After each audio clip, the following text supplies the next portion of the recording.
Сіз нешедесіз? Мен 23-темін. 4 жас менен кіші екен. 30-ға толып қалдыңыз ба деп ойлап қалып едім. 23, ар жағында 4 жас, иә? Иә. Иә, 4 жас. Бәлкім мәселе болады, бәлкім болмайды. Өзіңіз қалай ойлайсыз? Негізі білмеймін, өзімнен кішірек балалармен сөйлесіп көрмеппін. Сол жақ қызық болып тұр. Бірақ бір тым жас деп ойламаймын, яғни бір 19-дағы балаға ұқсап тұрған жоқ. Қандай жақсы. Жанерке, негізі өзіңіздің жүрегіңіз, көңіліңіз барлығы бос па? Иә, бос. Ешкім жоқ қой? Жоқ, ешкім жоқ. Бір қысылып, қиналып отырған сияқтысыз. Сәл Үміткер қобалжып қабылдауға. тұрмын дейінші. Енді қанша уақыт болды, ортаға шықпадым ғой. Алғашқы үміткер болғасын қобалжып тұрсыз. Иә. Жақсы, сұрақтарыңызды қоя беріңіз. Руыңыз қандай? Руым айта берейін ба? Кіші жүз әлім. Жақсы. Негізі қазір оқу оқисыз ба, әлде Қазір, иә, оқу оқимын. Заочно оқимын. қандай?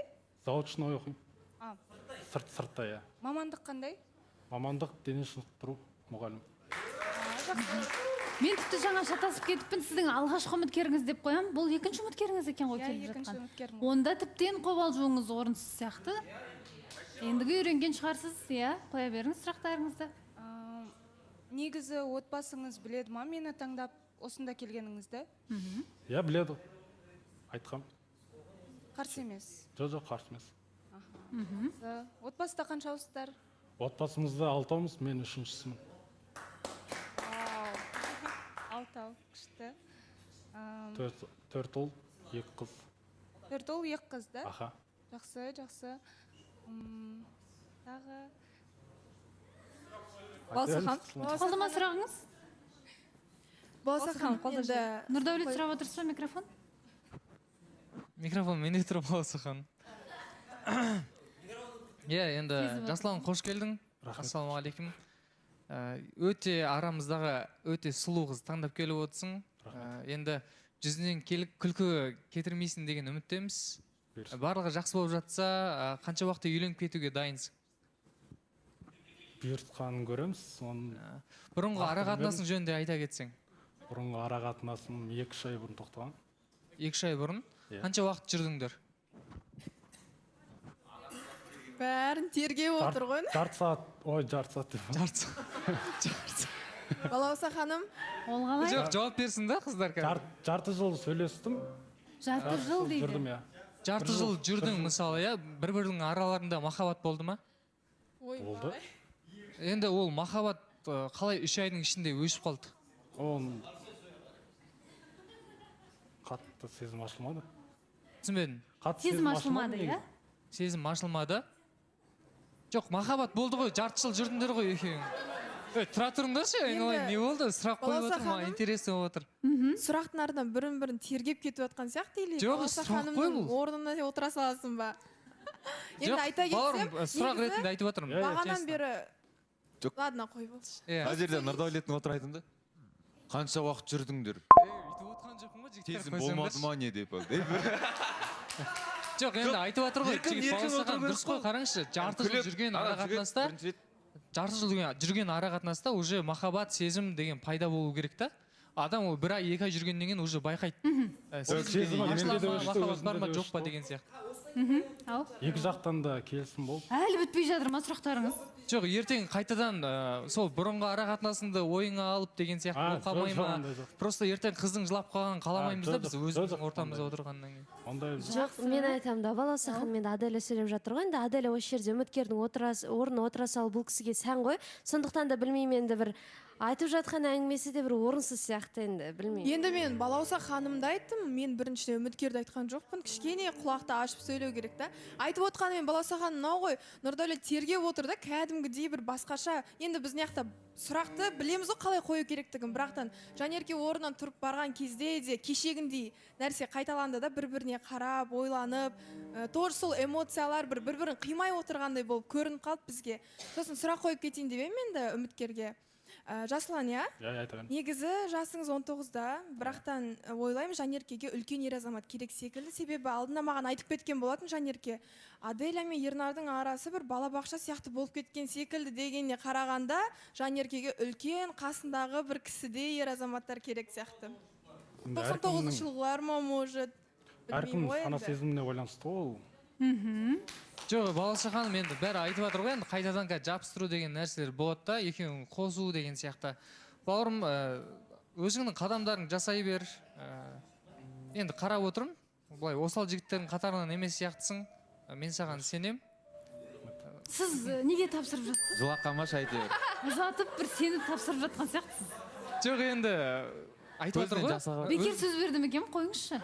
Жоқ, Балауса ханым айтып жатыр ғой. ойламадыңыз. Үлкен жігіт керек, Нұрдәулет сияқты 99 жылғы деп жатыр ғой. Иә. Енді жігіттің жасына байланысты емес, жігіттің ісіне байланысты. Жоқ, негізі. Сол себепті ісіңмен дәлелдейсіз. Дәл солай айтып отыр, иә, бұл кісі. Дұрыс, иә, ол просто қазір келгеннен кейін қобалжып отыр да, Нұрдәулеттің де негізі қобалжып қалатындай бар ше. Бір қызын ұзатып атқандай, сеніп тапсырам саған деп ше.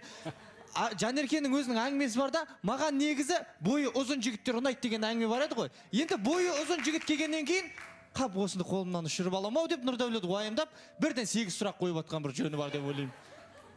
Балауса ханым, мен бойымнан никогда комплекс ұстамаймын и ұстамаймын да дальше. Ұстамағам да. Өйткені мен өз-өзіме, самооценкам жоғарыда, мен бойсыз да ше. Ойым бар, ісім бар деген сияқты ше. Мәселе сіздің бойыңызда емес, мәселе Жанеркенің талғамында болып тұр ғой. Балауса ханым, мен айтып тұрмын ғой, маған қыздың талап қызық емес, главное менің әрекетім. Жоқ, бірақ та мен ондай қадам жасап атқан жоқпын ғой. Значит, болды ғой, болды. Жақсы, күшті жігітсіз. Тоқтатайық әңгімені осы жерден. Балауса ханым, енді білмеймін неге сонша бұл кісіге тиісіп жатқан жоқ үміткерге. Менің ойымша, наоборот, Жанеркеге карьерге қарағанда осындай жас бала дұрыс сияқты, өзімен кішкене ойнай алатындай, ойын күлкі витамин деген сияқты ғой, енді білмеймін. Балауса ханым, міне карьер деп не қанша күннен бері айтып жатсың сен карьерлерден зардап шектің ба негізі? Қарашы мысалда, сен бәлішті кімге алып келдің? Ернарға ма или карьерге ма? Саған сұрақ қояйын. Енді мен ол кісіні аға дедім ғой, карьері болғаннан кейін аға дедім. Аға күйінде қалса енді карьер деп ол кісілерді жаман қылудың керек жоқ. Былай ғой, енді карьер деп жатыр ғой бізді ше. Біздің бай жасымыз 25-те бар жоғы ше. Біз 70-ке келіп, Сержан ағамыз айтқан сияқты, 70-те, 80-де емес, пенсияда отқан жоқпыз ғой, қалтырап деген сияқты ғой, шымшы. Енді біздің түріміз, Балауса ханым, қарасаңыз, Шерханның түрі болсын, Нұржанның түрі болсын, Жәкеңнің, Жәнібектің өзінің түрін қараңыздаршы. Бір 2006 жылғы бала сияқты түрі ше. Бірақ ісіміз де, көңіліміз де барлығы жаста, біздің жүрегіміз жас, біз әлі жас махаббатты қалаймыз деген нәрсе ғой. Жарнама кетіп жатыр мына жақта. Иә, Перизат. Лаура. Мен ойлаймын да, қазір Нұрдәулет, сен сұрақтарың көп болып жатыр ғой. Кеше сен Жанеркені үшін шығып алып бардың ғой өзің таныстығыңа. Бүгін барып сұрақтарыңды қойып біліп алсаң болады негізі. Қайда?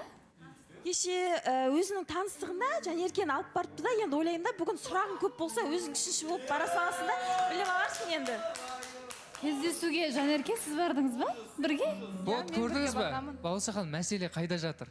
Егер де менің Жанеркеге деген бір нәрсе болатын болса, мен кеше Жанеркені алып бармайтын едім.